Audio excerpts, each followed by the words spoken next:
Economic Development Authority meeting to order, and we will begin with the Pledge of Allegiance.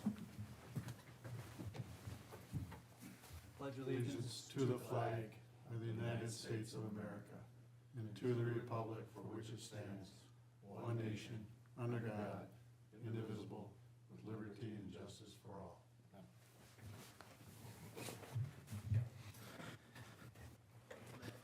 Okay, Brandy, can you conduct the roll call, or Chris, either, whoever's.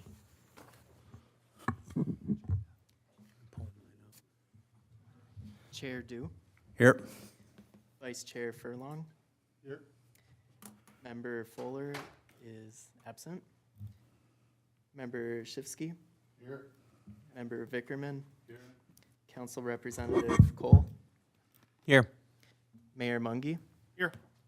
And for staff and ex officio members present, we have Executive Director Frandl, Treasurer Community Development Director Howe, Business Association Representative Gary, and EDA Secretary Cherney. Okay, thank you. I'd also like to welcome Joseph Matthews and Chris Thorson to the meeting. We've invited both of you guys today. We met with them yesterday. Both had applied for the opening on the EDA. We thought it would be, Mayor thought it'd be a good idea to invite you today to participate. And we'd invite you to participate just as you are a member of the EDA. Chime in, render opinion, say whatever you'd like to say that adds value, hopefully, and just give you a feel for how the EDA meetings are run these days. You're going to get a quick taste of some topics that we've been discussing. We may not have time to get all the background to you, but certainly feel free to participate as if you were full members of the EDA. And we will. We do have a closed session at the end of the agenda, and when we enter that closed session, I will have to ask both of you to dismiss yourselves along with, I think we decided, does the business association rep, didn't we say we got to kick him out too? I'll leave. He likes to leave anyway, so. Right. So, right. That's right. I had some shopping to do. And that's right. Glad to see you playing. When we get to that, when we get to that point in the meeting, by the way, and I would suspect the closed session will be relatively quick, the only agenda item we have following that is adjournment. So no need to hang around unless you'd like to come back in and watch us adjourn. So, okay. The agenda, everyone should have received the agenda, and if anyone has any modifications or proposed modifications, I will hear that now. Otherwise, I would entertain a motion to adopt the agenda as presented. So moved. Just for clarification, you'll plan on indicating prior to the closed session what the topic is when you open the closed session? I'm sorry, say that again? On the agenda, there isn't an address or a topic of conversation? I was going to use the same language that we used at the last meeting. Does that work? Yes, it does. Thank Okay, I have a little note to myself. I don't want to go to EDA jail or wherever they send you. Perfect. I'm sorry, so we had a motion to adopt the agenda from Terry Furlong. Second. Well, second by Tom Shifsky. All those in favor? Aye. Those opposed? Okay, we'll adopt the agenda. The approval of minutes, the minutes from the January 10th, 2023 meeting were distributed. And I'll entertain any discussion or modification of those minutes. And if we don't have any, I'll entertain a motion to approve those minutes. Moved by Vickerman, seconded by Shifsky.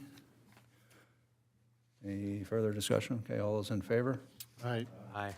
Those opposed? Hearing none, motion carries.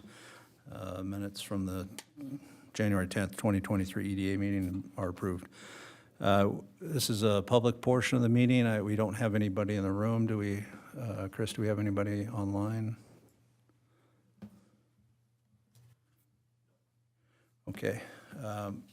Having nobody here from the public wishing to speak, we will move to item 7, which is authority business and action items.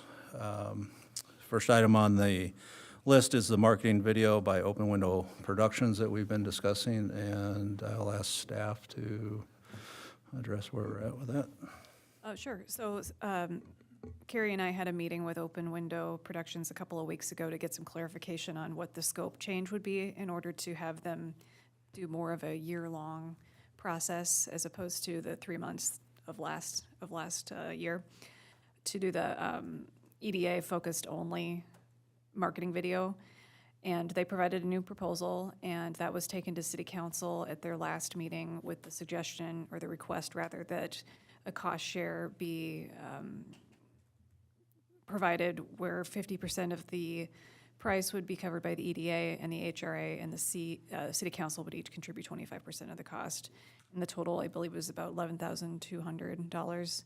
And so they're going to try to do one standard video, and I believe some other footage that could be morphed into a couple of different other styles of video with different focus areas. So if they wanted to target people coming to live in the city or new businesses coming specifically to the city, they have the ability to get that footage now and then kind of massage the material as necessary.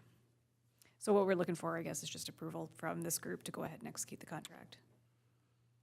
Okay, I don't know if everyone saw, I know in the past, a lot of times the entire packet was emailed out to the EDA. In this case, I think it was just a link to the civic clerk, which has all of the attachments in there, so I don't know if everybody picked up on that, but a copy of the proposal is in there. I assume we are discussing the one that is attached to that packet and is dated January 31st, 23. Is that correct? Yep, actually, I misquoted the, It's $10,649.95 is what I have. yes, that's right. I was Perfect. going from memory, and my memory is not that great. It started at 11, but they gave a discount, so. And so the EDA's, I've reviewed the proposal, do we want to pull it up, or? I don't think the scope has changed decidedly from, Basically, just they've modified the timeframe and the ability to collect the footage that's going to, capture the seasons. okay. Is it gonna be a year contract then, or are they gonna get it done sometime this summer? Because I thought we talked, they didn't have to go into the fall or what? It looks like their last week of revisions and final delivery would be the last week of June. Right, I think that was. wanted to do some stuff with the snowman in there in the snow, and, Right. you know, since it is a snowman, we need snow. Right, and I don't want to speak for them, but I think there was going to be some advanced work that they were going to do with the fresh snow that we had, but I don't know whether that got done or not. Oh, I don't know if they did any work, but I believe that they're planning on starting on March 1st. So we should have some good snow by then, hopefully. Any other comments or discussion regarding that? Okay, so the EDA's, from our budget, the EDA is committed to pay for 50% of the total cost, which would be roughly $5,325, give or take a few pennies. And 29 cents. Thank you.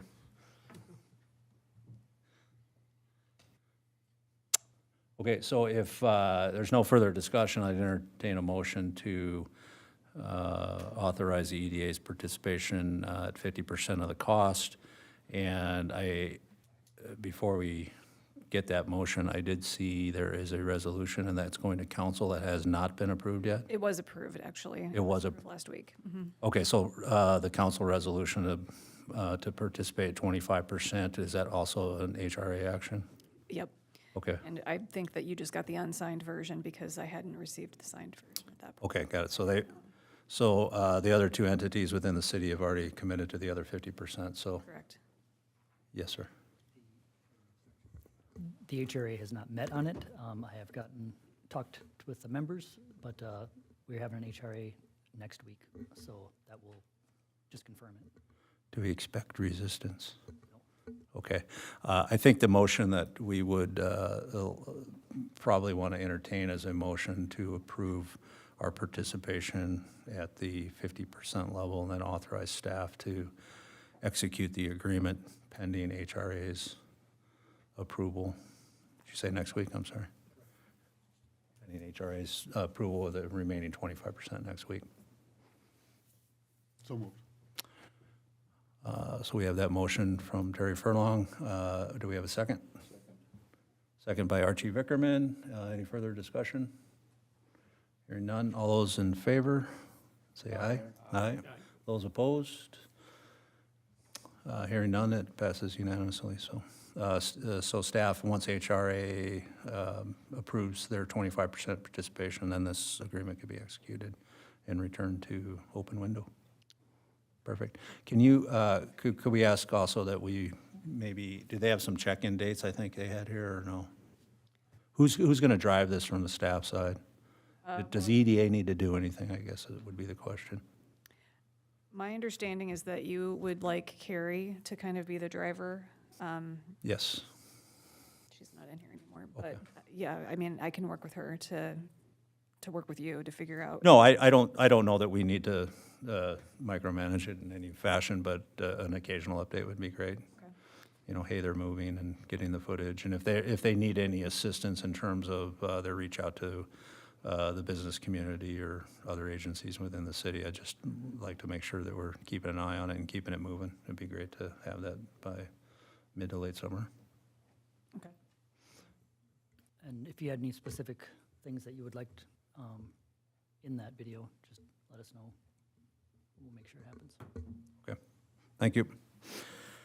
Okay, the next item, the item B was the 2022 annual report. We had that on the agenda last meeting. I had indicated that I would prepare a draft and circulate that. I did get comments, none of which had requested any changes back from a couple of you. Did everybody get a chance to review that? And is there any other comments or discussion regarding that draft report? It looked good. A couple of typos in there, but Is there? Okay, we'll check it for typos, clean up that draft. Maybe Brian, I think your signature line is on that as well.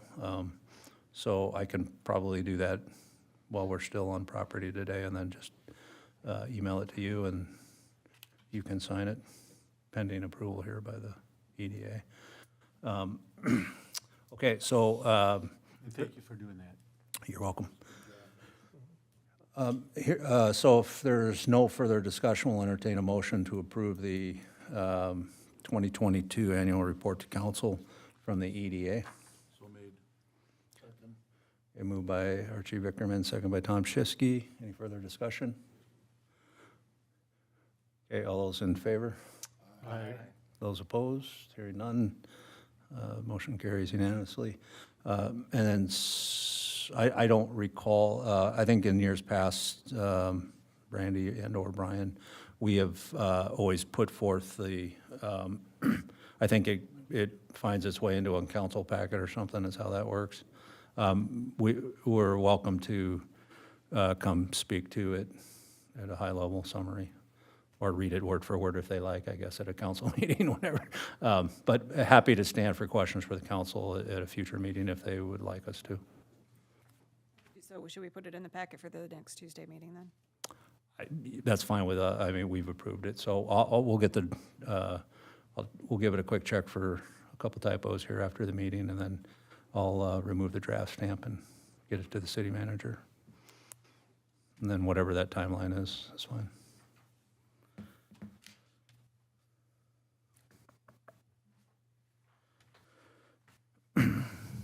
Okay, next item. Item C is EDA meeting frequency. Can you speak to that? Sure, and getting familiar with my role and with the functions of the EDA itself, I came across the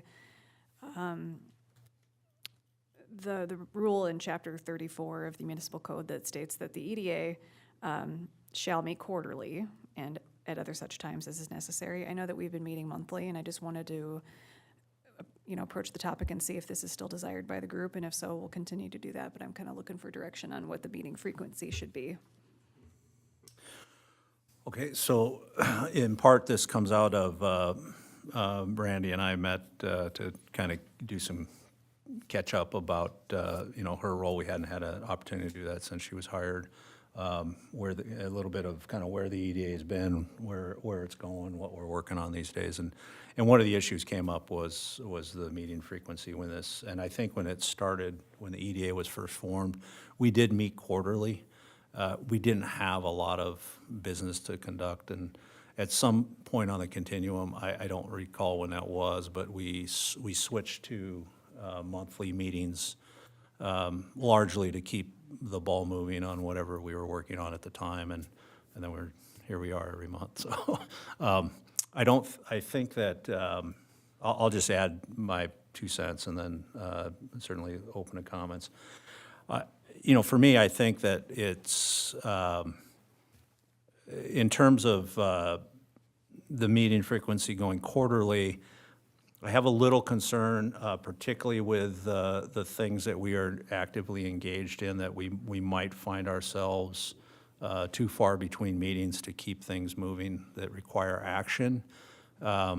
However, as now that we have full-time, staff working on issues between meetings, which we didn't have for a long time, we might see that change. And we always have the flexibility as we look at, what is on our plate to not hold a meeting, or I guess cancel it if it is already calendared, and then just opt to meet the following month or whatever's appropriate. So I certainly entertain, I know Tom likes to be here every month, but beyond that, I'll certainly entertain any discussion on that topic. I would agree that the bulk of our work was done in the last couple of years with all the projects going on, within the community. Having monthly, fine, but, if we don't have much on the agenda, and I think, like you say, having Brandy as a full-time, person working on it, if we need to cancel the meeting for that month, I wouldn't, I think that'd be good for us to be able to have that option. But if you think there's enough on our plate, to have it every month. Other thoughts, comments on the topic? Well, I was just thinking, even if we had a monthly but did short meetings, to come in here and talk about something for 2 hours, when we've talked about it 3 meetings prior, maybe we could go to an hour meeting instead of a 2-hour meeting. Yeah, that's certainly an option, as the agenda is primarily set by either staff needs, and as of really the last year and a half or so, driven either by staff, myself, or the former mayor, citizen furlong. But yeah, other thoughts on that? Everybody? I'm good with that. I think it's a good approach. Gives us some flexibility. So if there is nothing going on, we can skip a month. Just as before, if we didn't have an emergency meeting, we call those in the past also. So I think to have that flexibility is a good approach. And I think the planning commission is kind of that way too, because they've canceled meetings in the past, haven't you? Either because there wasn't anything on the agenda, or. Yeah, I think once or twice. Yeah. Because there's nothing coming up. And I think that could be a Brandy call between the two of you. Right. I guess a thought that I have is that, we can insert it at some juncture. It might be good if it was kind of a standing item under staff reports, that we have a brief discussion of, do we have enough in front of us or action that we foresee that would make sense to schedule the meeting for the following month? If we can do it, kind of like if we can do it today, looking forward to March, and say, yeah, there's a couple items there that we need to gather. And then I do think we're, Tom, to your point about restricting the meeting, I don't know all of the rules, so I'd ask staff to maybe advise us, not necessarily right at this moment unless you know, but if we do meet, I think there are certain things that we must do. That might seem a little mundane or repetitive, but if not, yeah, certainly shrink down the agenda to, clear action items, and we don't need to schedule in updates on all of the stuff that's going on unless people need to hear about it. So, does that make sense? Okay. Okay, so why don't we, any thoughts on that? Yeah, I know it's your first meeting, but, no? Yeah, I would think that, so if we can, we'll maybe just hit it as an item under staff reports and have a brief discussion. I think we should be able to collectively decide pretty quickly whether we need to gather or not, so. Okay. Item D, EDA appointments. Is that a staff issue? It certainly can. That'd be great.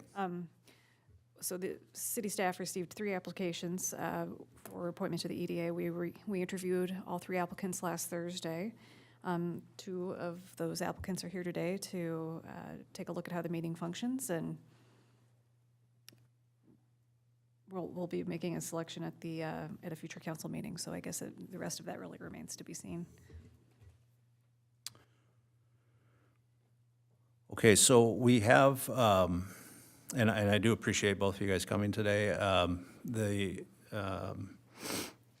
As it stands at present, we have a full EDA. We've had one member request that if we can find a replacement, that would be good, and that's Kevin Fuller. His travel schedule just prevents him from being able to be present at a number of the meetings, and so it makes sense, and that is the current seat we are looking to fill. We did have, the mayor and I had a discussion about, we have viable candidates in front of us, and before we,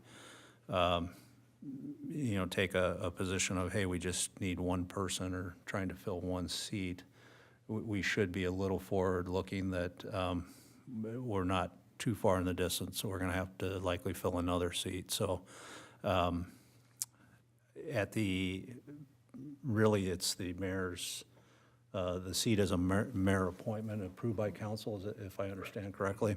So at some juncture, the mayor will need to make a decision and make an appointment or recommend an appointment to council for approval.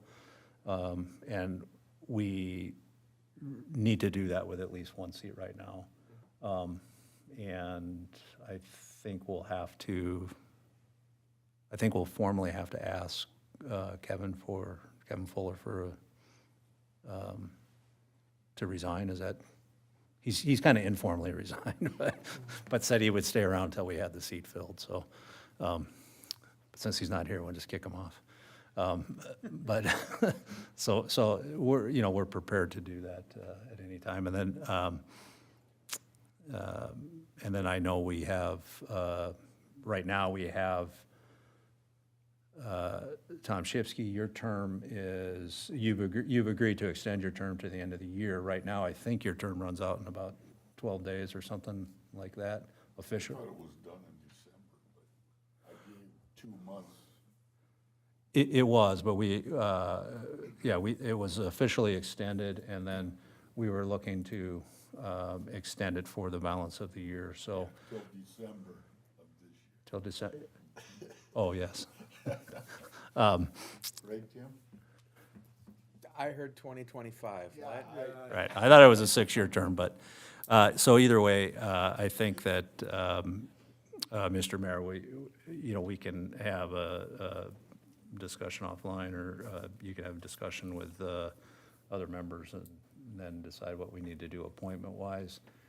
If we're only going to seat one new member at this time, then we would need to get something in front of council to extend Tom Shipsky's term till the end of December, because at present, I think it's only been approved by council till the end of February. If you decide to appoint, we have two candidates. If you decide to appoint both, then we'll be seeking a resignation from one of these two down here. I mean, we've talked about it, so. Yep. Fair enough? Yeah, fair. Okay. Right. Okay, so that's where it sits. I don't know that we need to talk about it much further up here, other than I would say I do think that it's great that we had a number of people come forward and willing to participate and serve on the EDA.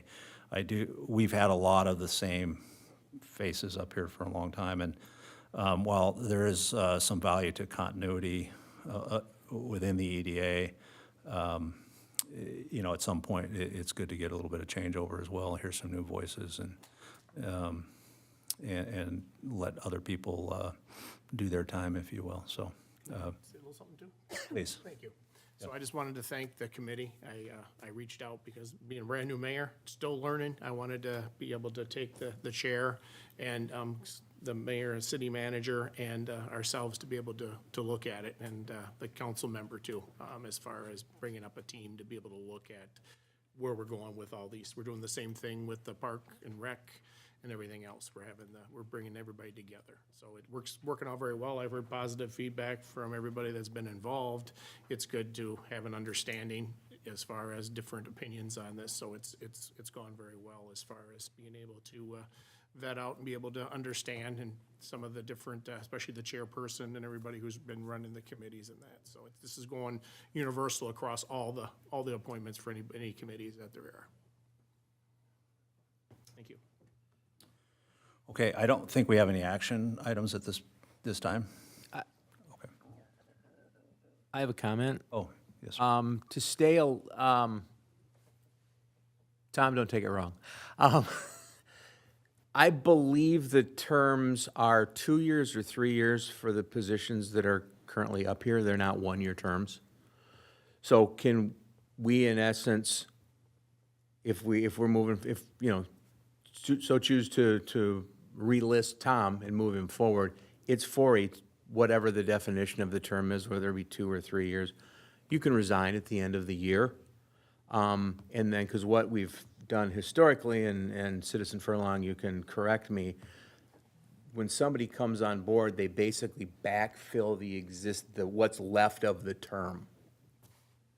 So that I believe there's a reason that we stagger the terms, and as opposed to giving a one-year option, that it gets renewed for a 2-year term, but, anybody's welcome to walk at any given time. I thought I renewed every year in December. No, because Archie's still on board for another year. So I know there are at least 2, if not 3. Yeah, I He's July, or June or July? Yeah, he's 6 months different than mine. Mine's December.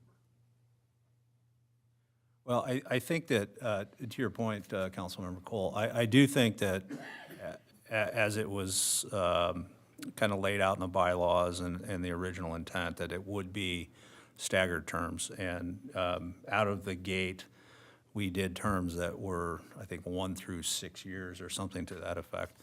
I drew the short straw or the long straw, whatever.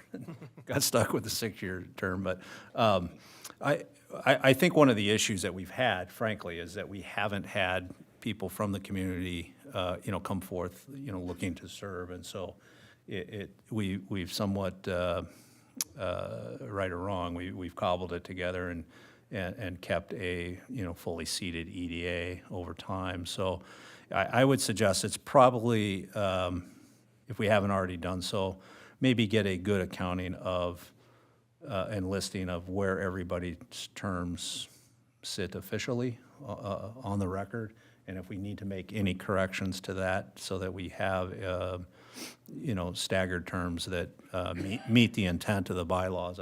This is probably a good time to do that And I do think that, Councilmember Cole, I think you are correct, that it's, if somebody is halfway into a 2-year term and resigns, then whoever backfills that is serving essentially a year, and then either is reappointed or replaced at that juncture. Yeah, I finished a year, I had a year on my first one because I was filling somebody's position, so I was ready after that for planning.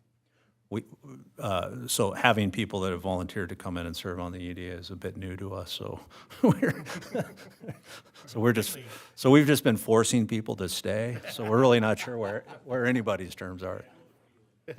Right. But if we can look at that, and then I think it would probably be helpful to the mayor as well if we circulated that information as to where we believe it sits, and then we can touch on it briefly at the next meeting so everybody's aware how long they are destined to servitude here. Because I think the only one-year position is the liaison position, and that's entirely up to the mayor to pick if he wants another council person to come in and you know, shuffle things around. I think this is the only position that's 1 year. When you say, is that council liaison or business associate? Council liaison, Okay. yes. As a business. My apologies. Business liaison is. Brett's a stuck 10-year forever. term, Yeah, it's okay. 20. 20-year term, perfect. Okay. Okay, good. Any more discussion on that topic? Okay, great. So Mr. Still on. You're stuck for now. Yes, sir. Sorry. Well, I just checked. Right. I think that, I think, again, pending the mayor's decision on appointments, if there is, unless you decide to seat two, one of these two gentlemen opt to step down, Mr. Shifsky's term does need to be approved for extension by the council sooner rather than later, since it expires at the end of this month. Okay, sorry. Can meet out in the parking lot and wrestle. It could be rain and I'm kind of slippery. Okay, I'll leave you guys to fight that out. All right. Next item, a couple updates under discussion items. Do we have to call this a parklet? Are we talking about the space between Sidewinders and? We can call it whatever. I I, don't know what in all seriousness, I do have concern about labeling as a park at any level, because that has, I think, is received by the community in a, right. To me, a parklet is something in a parking spot, like in front of a bar. It's in a parking space, and they make a temporary space on the street. To me, that's a parklet. And I could be wrong. No, I think that's also, I'm not sure what this particular thing is called. Perhaps it's green space, urban, Green space. open area. I don't know. Green space. We can drop the parklet. Yeah, and just as a matter of background, you guys might remember a number of years ago, prior to the development of the Sentinel building on the old City Hall site, it was just getting ratty and what have you, and we said, okay, well, let's clean it up and put some grass there or something temporarily.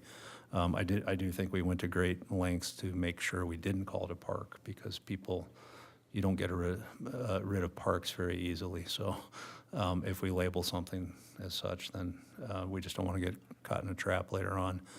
We're having the same discussion about the parcel of land between Sidewinders and I'll just say the tattoo parlor. I don't know if that's still there or not, but the old medical center site. And we do have, when we get there, we have some renderings and have asked WSP to do some work and prepare some cost structure for cleaning that area up, but fully believing that to be temporary, because we see that as a potential developmental spot within the city. So, any rate, with that, please, if we can. Yep. So quick, parklet is a public seating platforms that convert curbside parking spaces. So it's a parking space outside that's converted into a parklet. So I don't think that fits our definition. the green space, open space. Let's just call it green space in Oh. downtown between Sidewinders and. Perfect. Future development. I'd agree.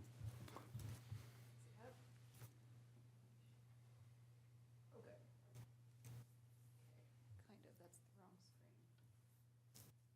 screen. And while Brandy's pulling that up, I think so the current status, are you going to brief us on that? The current status of the, The current status that I have is from an email from Morgan from a few months ago, so I don't know how current. okay. So where I understood we left that off as the EDA is we had a couple of renditions as to what might get done there with a rough cost that was presented to us, an engineer's estimate, we'll call it. I think for the EDA, I believe we had decided that we had liked one over the other. The intent here, again, is to find to kind of clean up a beautification, if you will, and a temporary use for that space, pending utilizing that as a future infill project, or maybe part of a larger project should some of the adjacent structures go with it, depending on, what happens. We did authorize and executed doing some soil borings in there for a couple of purposes. We wanted to make sure that the old basement from the medical building that was there was not fully intact and creating a bathtub, if you will. And we also wanted to get a general read as to the condition of the site should a developer come along and show interest in the site, that we didn't want to pay for improvements and then, as inevitably happens, the very next day somebody's interested and they want to go drill holes through our freshly done improvements. At least we had some base data that they could use before we put turf or asphalt on top of it. So I right now where I think this sits, where I understand it to sit, is as we approach the spring and summer, we would like to get it in place, which means from the EDA's perspective, we really need to, I think we need to at least briefly revisit the plan options or make sure we confirm the plan that we all said we liked, and then give some direction to staff to kind of verify costs and work out where the money's going to come from to get this effort done. So, is that consistent with the? Yes, it is. Okay. So there are two options. So the first one is on the screen. You might be a little bit more familiar with the variations, but it's basically the center walkway is the difference. This is really hard to navigate. Sorry. What is the dark green part of I that? think the dark green is just their way of covering up a previous rendition, so I just consider it grass. Oh, got it. So I think we had do we have a sidewalk going along that parking lot? Are you saying along through the center or on the Sidewinder side? On the Sidewinder side, I think is. We had talked about that. I thought the way we had left it was we didn't care for that because that would become a Sidewinder's smoking break area. And so we wanted to move the thoroughfare, if you will, the hard surface thoroughfare to the center to allow people to, pedestrians, et cetera, to move between 7th Avenue and the parking in the back there. That's how I remember it. That's accurate. That sounds correct after looking at the past meeting minutes.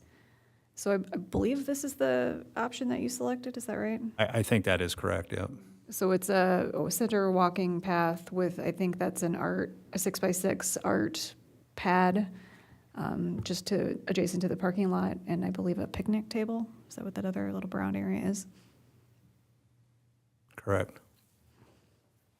Did you want me to bring the cost estimate back, or? Yeah, if you could. Okay, let's see.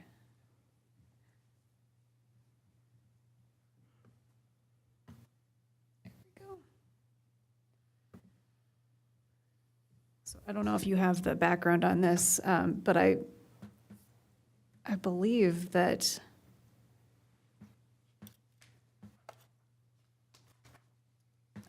I'm not entirely sure what the indirect versus the bid costs. I think the bid costs are what it would cost to have somebody come in and do the work, and the bottom 52,000 was potentially if the city could just do it internally. Is that your understanding? Well, I think we'd actually suffer, if you will, both elements. So the top part is work that we would essentially have to contract for, and those are the estimates for that work. And the items down below, in an effort to, I'll just say, cost share, or from an EDA's perspective, push those costs to another budget within the city and not ours, to see if the city can utilize public works staff or what have you to help out with some of this. Has that been discussed at all at city management level or council level? What do we? I know that I believe the discussion in the past was, yeah, we could probably do it, but it kind of depends on what's going on with the city and timeline and everything else. What's the viability? Is that a non-starter, or is that something that we might be able to make happen? It was something that we were able to accommodate on the last time we did that with the old City Hall site, but I might refer back to Mr. Furlong. When John was here, did you guys have any understandings of this conversation, or, okay? I don't think we ever got that far. What do you say, John Stark? Yeah. I don't think we quite got that far. We can certainly be involved with the process to help it along. Well, I know the cost has come down considerably from when we first saw that. Wasn't it like 100,000 or close to 100,000? Well, I mean, it's still at 93 total. Yeah, I think we took a couple elements. We took the sidewalk off the west side and a couple other things that helped bring the cost down. So it feels to me that we're at a juncture that we should get a commitment from, I guess, council or whoever within the city could commit to providing the city's portion of the work, or to come back and say, well, we can do this, but there are some hard costs, or whatever the position would be. We would like to bifurcate it from a cost standpoint as it's shown in this memo, which means the EDA would be picking up $41,000 of that cost. Plus, or, depending on where the bids came in, we'd need to bid that work out, of course. And then and I think this was the engineer's estimate on what the city's cost would be, so I can't, that may be high or low, I'm not sure, but, so I think we need to probably approach it on two fronts. I think first we gotta, if the city can't participate, I won't speak for the entire EDA, but I think our position in the past was, we're not willing to write a $100,000 check to make this happen. So if we can't split it up, it's probably gonna die a quick death. But if the city is willing to participate with, whether it's in kind or however it's treated within the city, pick up that portion of the work that the EDA was willing to go out for bid and pick up something in the area of the 41,000 for the other work. I don't necessarily see that as being an issue. I would like to have a financial conversation with our finance director, just to confirm, but I don't think that would be an issue, because a lot of this isn't out-of-pocket expense shy of the tables and the bench. It's city labor and equipment, so that's easier for us. Okay, and somebody, I think at some juncture, said there's some tables and benches sitting up in public works storage or something like that, so I don't know whether that's true or not, but, okay. What, for Mr. Thorson or Mr. Matthews, I mean, thoughts on the concept of this and what we're trying to do? I think this is a great idea. I think something needs to happen with that land, cleaning it up, but, I would totally agree, writing a check for $100,000 would be a little stiff. Having that relationship with the city and seeing if they could participate half of it would be great. It's been used as a parking lot for as long as I can remember. Those that park there are pretty bold, because it was pretty rough.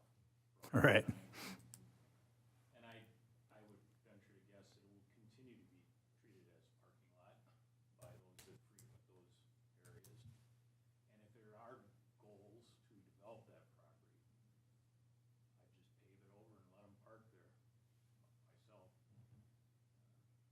Because it's gonna be used as parking regardless, from the history of what I've seen there. Even if we put sod on it?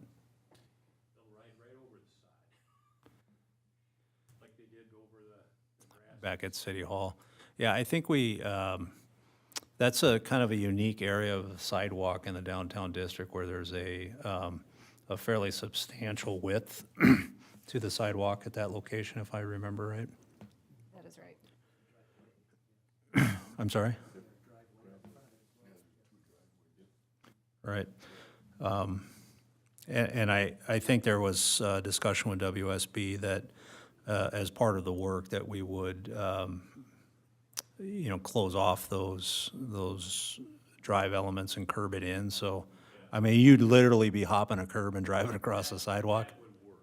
Yeah. And Or some kind of knee-high fence, lock it off. But it looks like it would work if you could control people driving through there. But I think I went through there today to get to the floral shop from Sure. Sutton. It's open, and I know it's used as parking. It's used as snow, a temporary spot for snow until they can haul it out. So, yeah, it would work, but if it's gonna be developed, that's what I would worry about, spending a lot of nice money on something that might be developed anyway. it is, and there's always the risk that we spend the money and put everything in place, and then day two, somebody comes along and says, I'll take it, and I want to do something there. But it has proven to be, as far as infill projects go, it has proven to have some challenges because it's a fairly tight site. It's hard to get enough economy of scale. One of the things I think that we have tried to do as part of the EDA, whether we're directly involved with it or as part of other council actions or just improvement within the downtown district, like with the street projects and what have you, is to not let areas just be unnamed and used however the community decides to use it. And in that particular area, it's looking ratty. And when we have prospective developers that come down, whether they're looking at that lot or a different lot or business owners with existing buildings in terms of improving, their facades or their structures, why do I want to do that if I've got a garbage lot right next to me that looks terrible and what have you? So I think part of our, part of the effort is to, keep, the city as a whole, but in particular the downtown district, keep it looking good. We thought that with a lot of, the car show activities and other activities that might occur on 7th, that this was a good way to, provide a little soft space within the downtown. That is one that kind of harkens back to, the redevelopment, the original redevelopment master plan, as well as the updated redevelopment master plan, is an effort to create some of these, softened green space within the downtown district. We've had, when the Sentinel went in, as we've looked at a couple other items, we've kind of bypassed some opportunity to do that. And this was a way also to make a little bit of a statement that, hey, we need some of this downtown. We can't just be all hardscape. If you do that, it limits the attractiveness for pedestrian traffic to the businesses that are down there. And, you know, whether it's car show or whatever. The other component, there was another component of that too, which is the longer-term vision is there is some level of focus on Sepulveda. Sepulveda has been, you know, we've effectively turned our back on Sepulveda as a city in a lot of what's been done over the years. I don't know that that was necessarily intentional. It's just kind of happened as a matter of course. And all of the urban planning folks that we've had in here over the years have said, hey, you really have a really unique thing here with Sepulveda, and you need to not turn your back on it, and it can be something much greater than an alleyway. And so in order to do that, you have to create a connection between 7th and Sepulveda, and this is part of that effort as well. Have any of you guys ever seen what they've done up in Lindstrom with their back alley? They turned one of them into a one-way, the other one coming back is the other one. It's kind of a unique setup, and if you're ever up that way, you might want to take a peek at that. It used to be, the main drag used to be two-way, and they shut that down. It's a one-way right up, it's on 8. And then there's a loop that if you're coming the opposite way from 8, you basically turn around and you'd be going right down Sepulveda like it's a separate main drag. And then it connects up, imagine down by Helen. And the concept was to make the main street more walkable, or? Yeah, they put angle parking on both sides as you go down, and then the same thing on the other behind, so.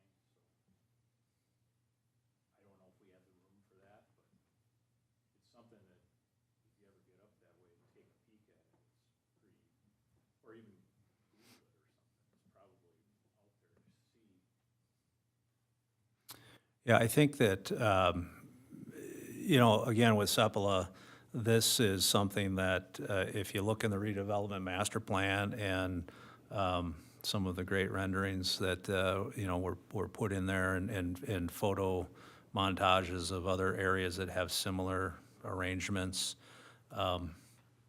looks super nice. We're not going to be able to do that overnight, you know, where you really have a kind of vibrant off Main Street space where businesses start to, you know, utilize that as storefront, not kind of auxiliary, you know, access as it's used in a lot of places down Sepulveda, but real, you know, kind of entry spaces and beautification. We talked.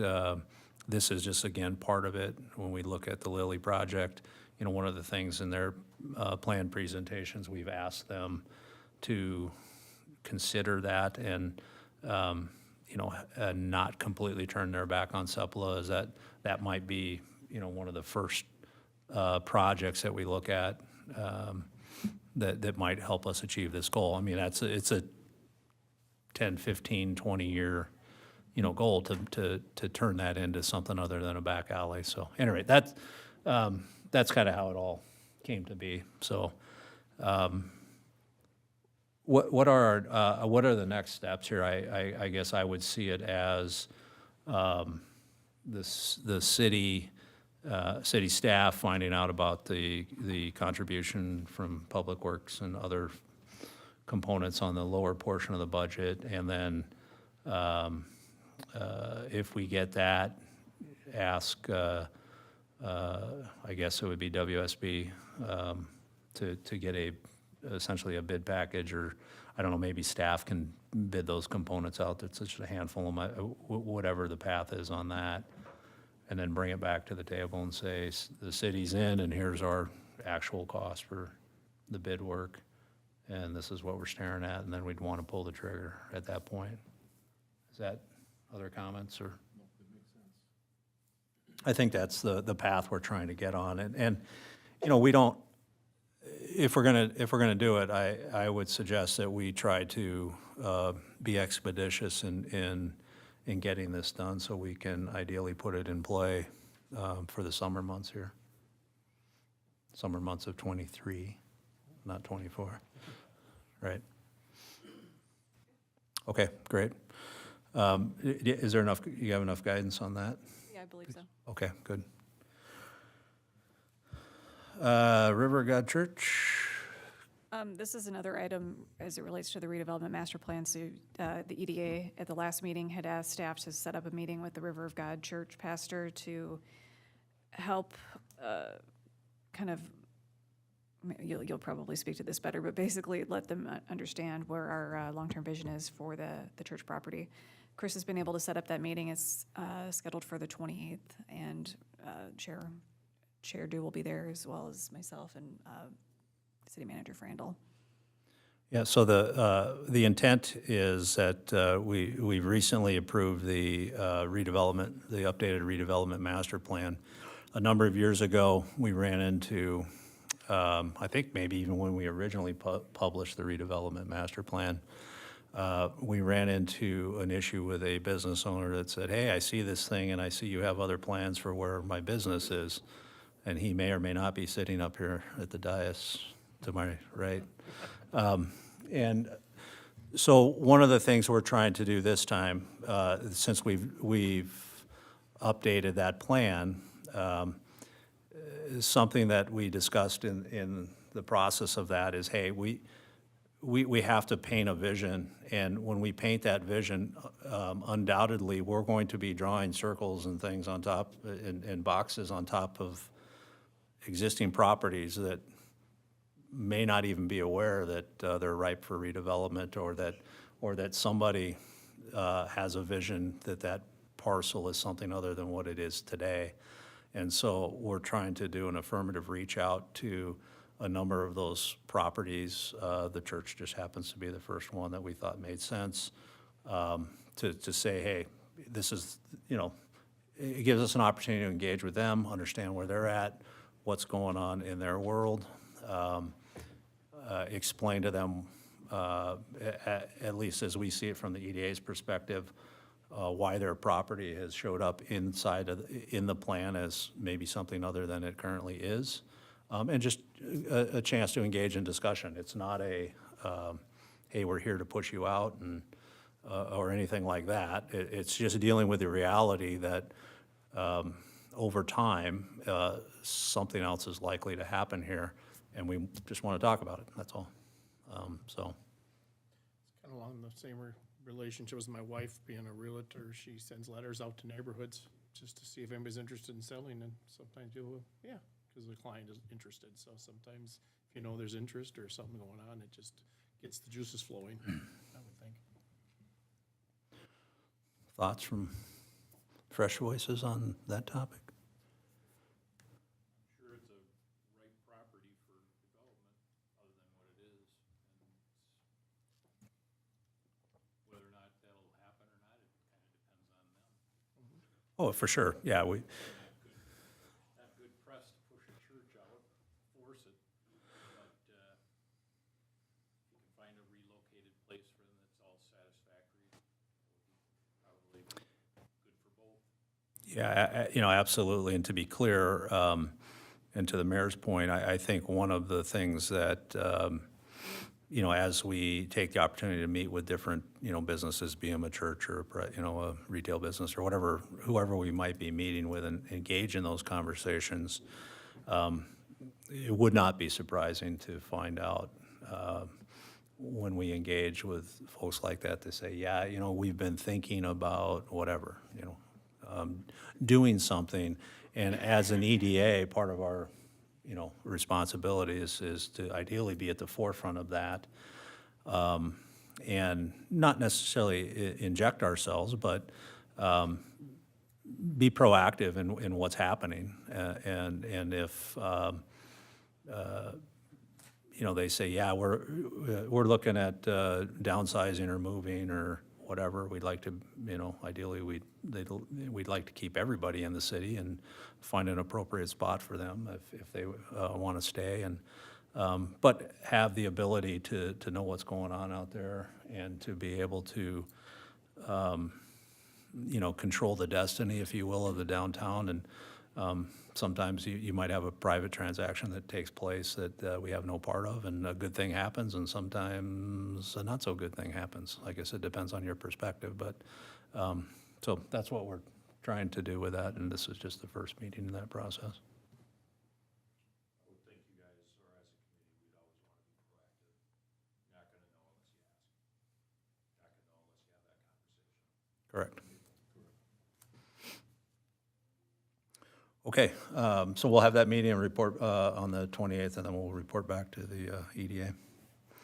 Any updates on the McKnight turn lane? And just, again, for the benefit of those just joining us, over a period, what seems like quite a lengthy period of time now, there was, we have none of these are city-owned lots, they're all privately owned, but the lots that are on the west side of McKnight, outside of the Target parking lot, the old Ground Round site, there's another site sitting there that I think is in part owned by the credit union, some of it's owned by Target. You've got the old oil can Henry spot, all of that stuff going on over there. There is some scheduled work to occur on McKnight, and we had recently completed the new turn lane on the south side of 36 on McKnight, primarily for Quick Trip. And that kind of begged the question, well, it would be pretty nice if we had the ability to take a left-hand turn and get into Target, and, if you're going northbound, and not have to go all the way up to 11th and around the corner to get in the parking lot. And so we broached that with the county, and the county seemed quite open to allowing that to happen. And so we're in the midst of playing that out. If the opportunity is there, we don't want to let that opportunity pass us by. As the EDA, of course, we don't want to pay for any of this, but it would be from a ability to make those lots over there more attractive and potentially get new private development over there. We think it would be a good thing. So we've tried to stay engaged with it and are doing our best to see that it happens. Correct. No, we have no update at this point in time. We did request a cost estimate from WSB to prepare a conceptual design for that left turn lane, and we're still waiting for that. Okay. And so we do have, again, this is for the benefit of you guys, is we do have a number of things on here that we just keep on the agenda. We don't have to hammer to death every meeting, but we don't want to lose sight of it, and that's why it's on here, and McKnight turn lane is one of them, because what we found in the past is that if an item falls off the agenda a year and a half later, like, whatever happened to the turn lane? And they're done with their work, and we missed our opportunity, so. Any more on that? Okay, Pine Tree, do you want me to kick this off, and then you can, okay. I really don't have anything to report on Pine Tree other than, well, yeah, go ahead and kick it off. I might have something to report. Okay, so we, when Brandy and I, when Brandy and I met last week, I think it was, to just kind of catch up on her role and some EDA stuff, one of the, just driving over here, if you've been over in that area, Pine Tree Center is off of South and Division. It's, there used to be I think a Holiday, and that's where Pizza Factory is located, right? That entire building, to the best of my knowledge, appears to be vacant, with the exception of Pizza Factory.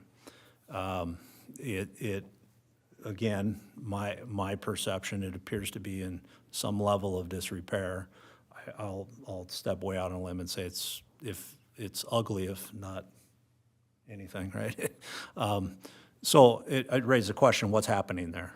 And so we wanted to take some affirmative steps to kind of reach out, try to find out what is going on there, what the folks that currently own the property, is there a vision, a plan? Is there something that we could possibly engage in, help guide, find if it's going to be redeveloped?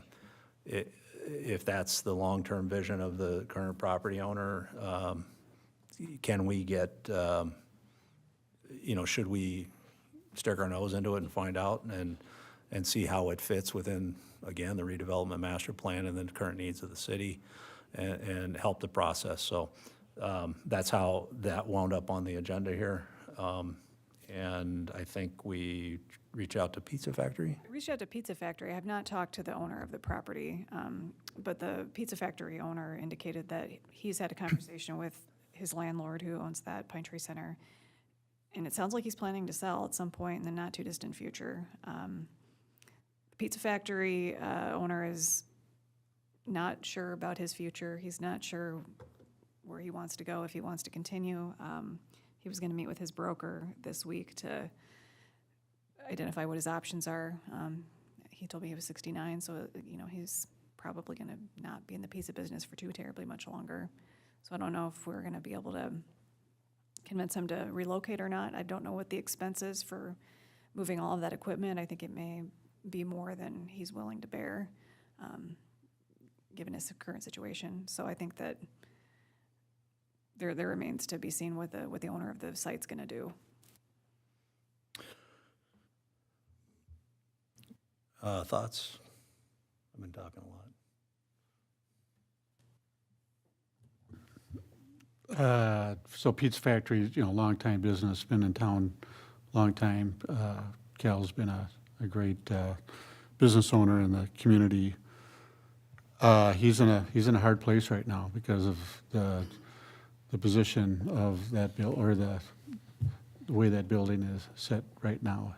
I mean, it's almost to the point where what do you do? He doesn't want to put any money into it because the landlord isn't doing anything with the building, and who knows, they might shut everything down, so it kind of, I feel really bad for Cal because he's in a bad spot, and if there's some way that we can help as a city, I think, we should try to help as much as we can. Either find him a spot, if we can relocate him, we do have that business incentive money that, possibly we could use. I mean, I don't know, but I think, with that building in the way it is right now, it's going to be shut down fairly soon, I would think. Shut down from code enforcement. Code enforcement. Me. So with that being said, what would be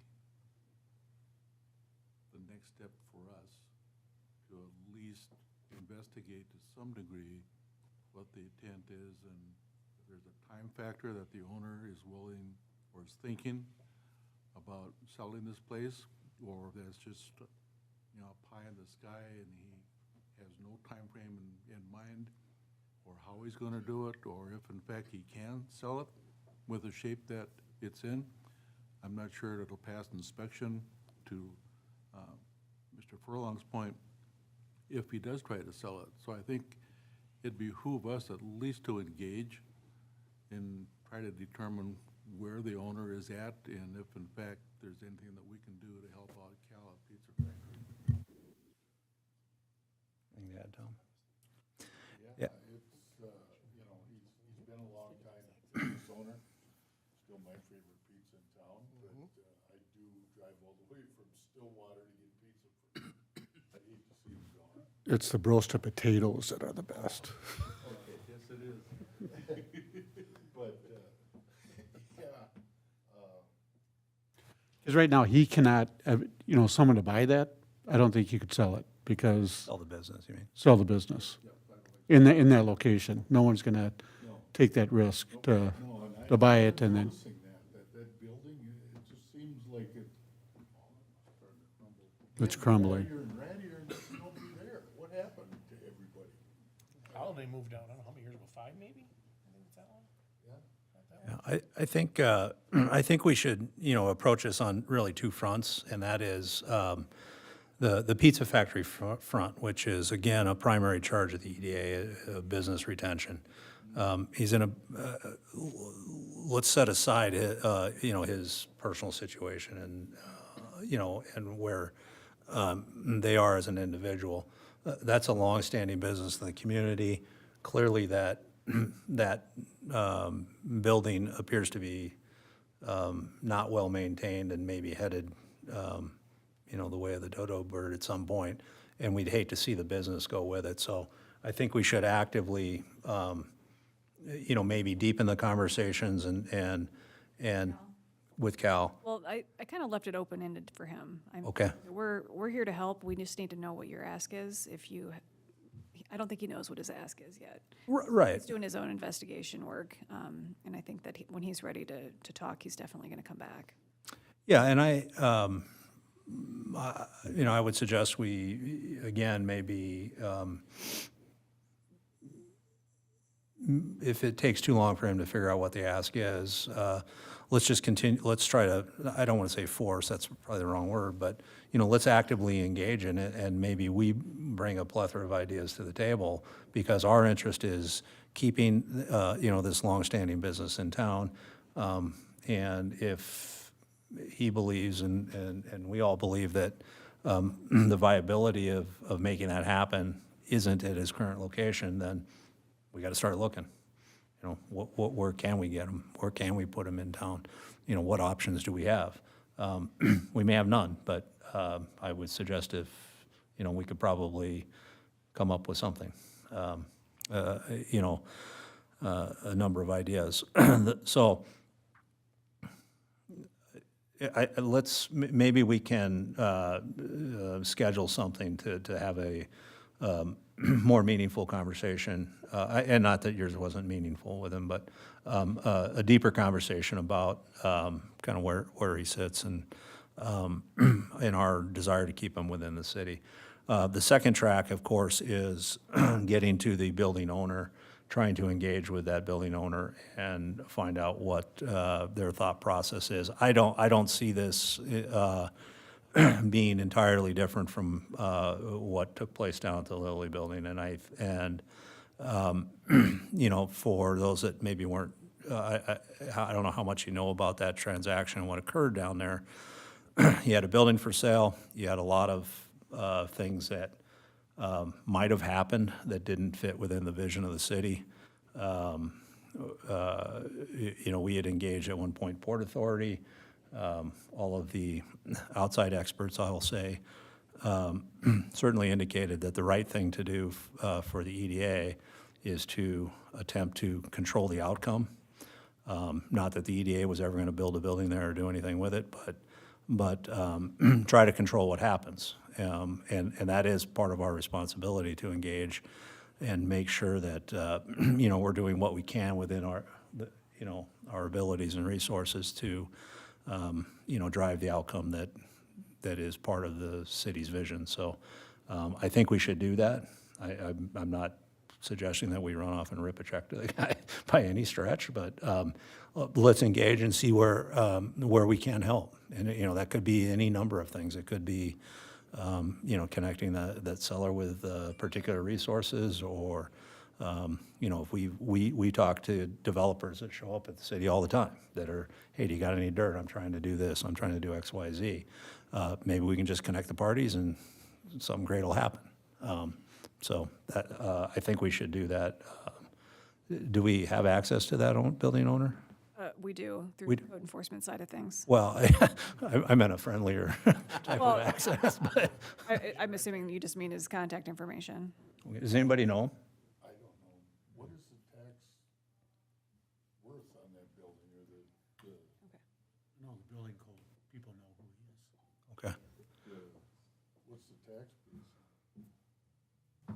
Chris? One thing that you might want to inquire with Cal is, what's the length of his lease? Because if he sells that building, that's subject to leases. So his timeline, if he's got a 10-year lease on that place, he's got a 10-year home there, no matter who owns it. Oh, okay. I did not ask that. That's a good question. Or somebody's got to write him a check Yeah. for him to, But that's an asset too. right. And the other thing is, the city's gone through this before with former gas stations. There's a timeline on how long those tanks can sit empty. I think they took those tank out. Our understanding is the tanks were removed. Yeah, that's, Yeah. And that, I would suspect that could be done with a quick search of the MPCA records to know whether that they've got a closure letter on that site or not. And there's, there was a dry cleaner in there for years and years. I don't know if they were old school dry cleaner using all the nasty chemical. Right, okay. I would assume they were.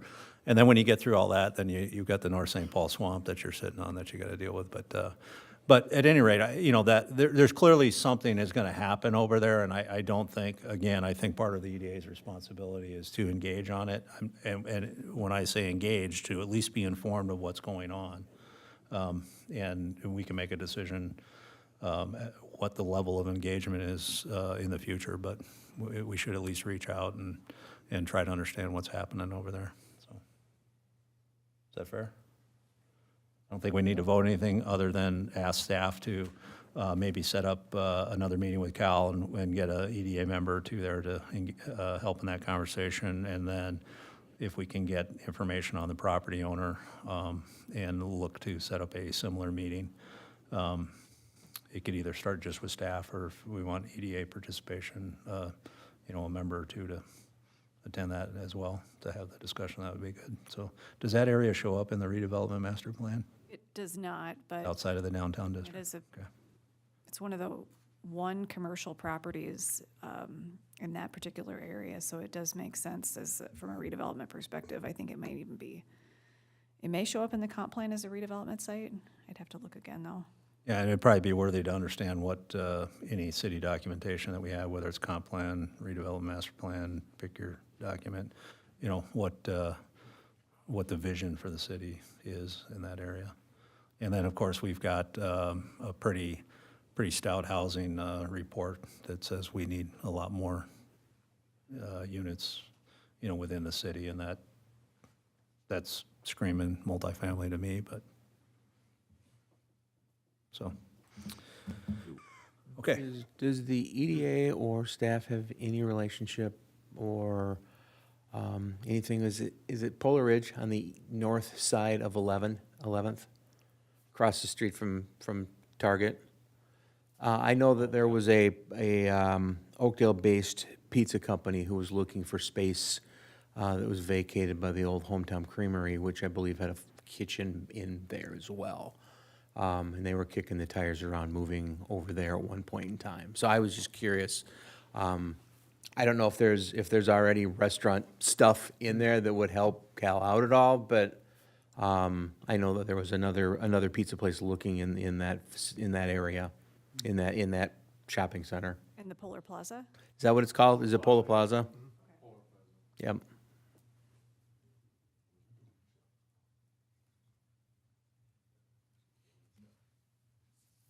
Okay, yeah, maybe we can take a look at the records on that and see if that space is still available. Okay, I probably put us up against clock here a little bit, so I'll try to expedite the balance. Treasurer report? Yep, I pulled the January numbers and included the actual financials from our system and included those spreadsheets, but just the summarization is in the little staff report. The beginning fund balance was $468,362, and the assets include cash of $411,834, land assets almost $50,000, $200 in revenue approximately, and expenses were primarily personnel services, so staff time, and that was $7,486. And our fund balance at the end is $461,082.73. Okay, great. I did, part of the meeting with Brandy last week is to kind of understand what we wanted to bring forth on the Treasury side. I know that we've struggled with that over the last couple of years in terms of understanding all of the entries. And so again, this is it's in Civic Clerk, so I don't know if you've seen this or not, but I think that's a great summary, just to kind of, hey, where are we? What money did we spend this month? Where are we against budget, et cetera?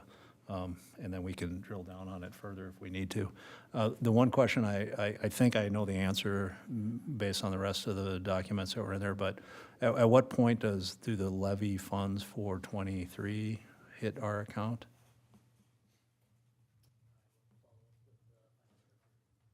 Okay. Because at least according to what I read, those funds have not hit our account. I don't know if that happens at a particular time, if you feed it to us in $10 increments, or exactly what happens there, but I'm not sure. Citizen Furlong thinks June. June, okay, I'll check. Okay. Any questions on the treasurer report? Okay, executive director report, Brian? Okay. Chair report. I have, hold on.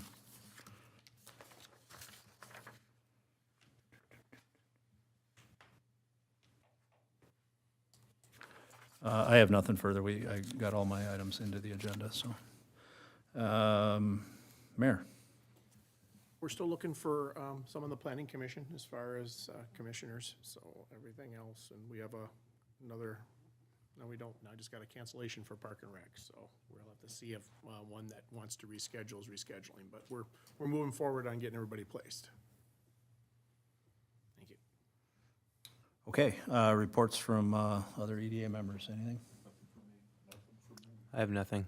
I just want to mention that this Saturday morning at 9 o'clock, the Historical Society is going to go in the Lilly Building one last time to grab a lot of the old documents that are stored in the basement there. So if anybody wants to help Saturday morning at 9 o'clock, they can show up. Take a look at the I'll basement. be out of state, or I would Certainly. show up. That's turned out, I think, to be one of the unexpected pleasantries of our engagement with the Lilly Building, is coming across all of this historical data that was stuffed down in the bowels of the building. So I think that's outstanding. And they thought that everything was digitalized, or what do you call it, scanned or whatever, and it wasn't. So those books are worth a lot of history Right, yeah, I for the think, city. Paul's got to be happy. And the builder is, there is some stuff that has been scanned, and he's gonna use those books for the new project.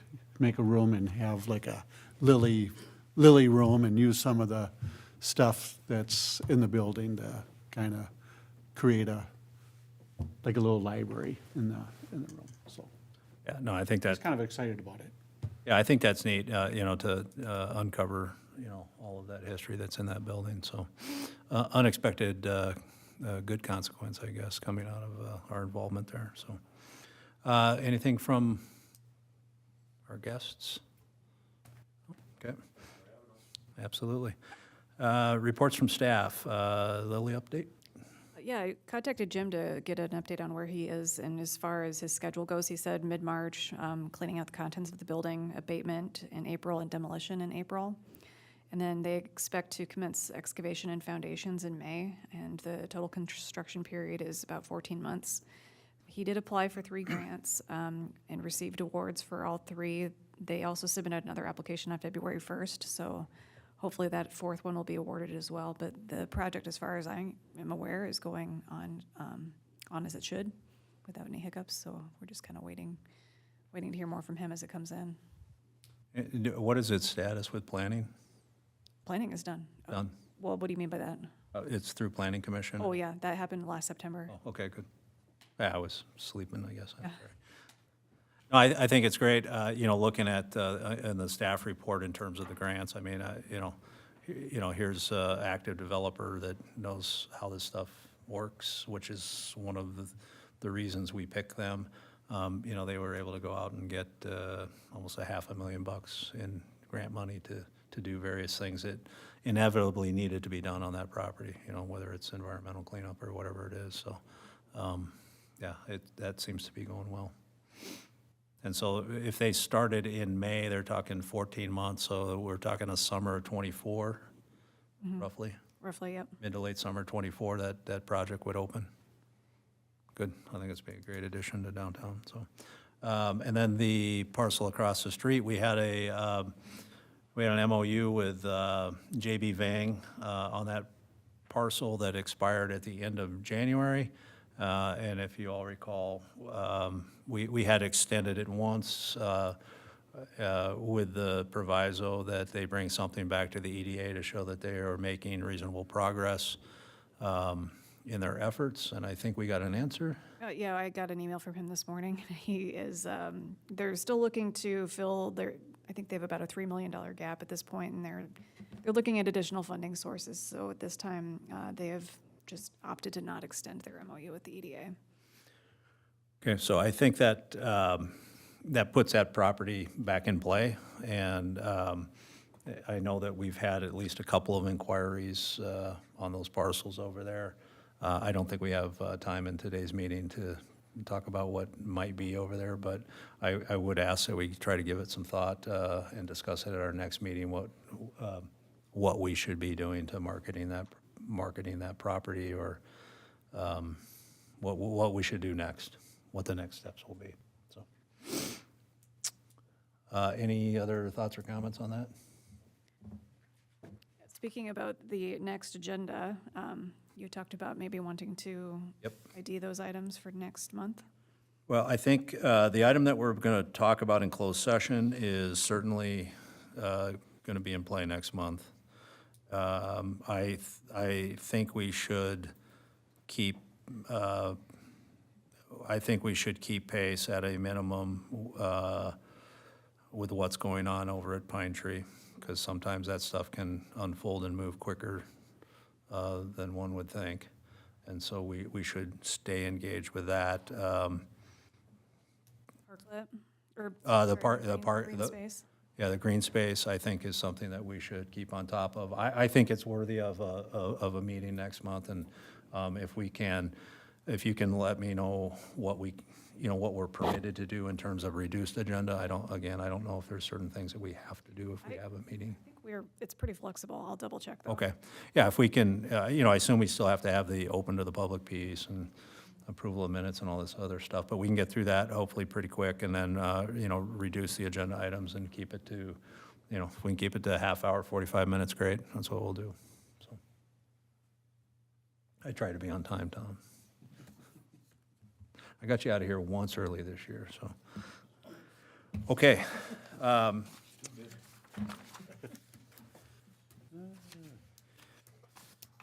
Have to get to my notes here, just one second. Okay, so at this point, before reading my statement, I guess I have to read my statement. Do I read the statement before I take the motion to go to closed session? I think you have to let the public know what you're speaking about in Got it. some terms. Okay, so I'll be looking for a motion to allow the EDA to go into closed session. The meeting would be closed as permitted by section 13D.03 of the Minnesota statute to discuss the potential purchase of a property. With that, I would entertain a motion to go to closed session. So moved. I have a motion, a second. I have a motion and a second. All those in favor? Aye. Aye. Those opposed? Okay, we'll be going into closed session.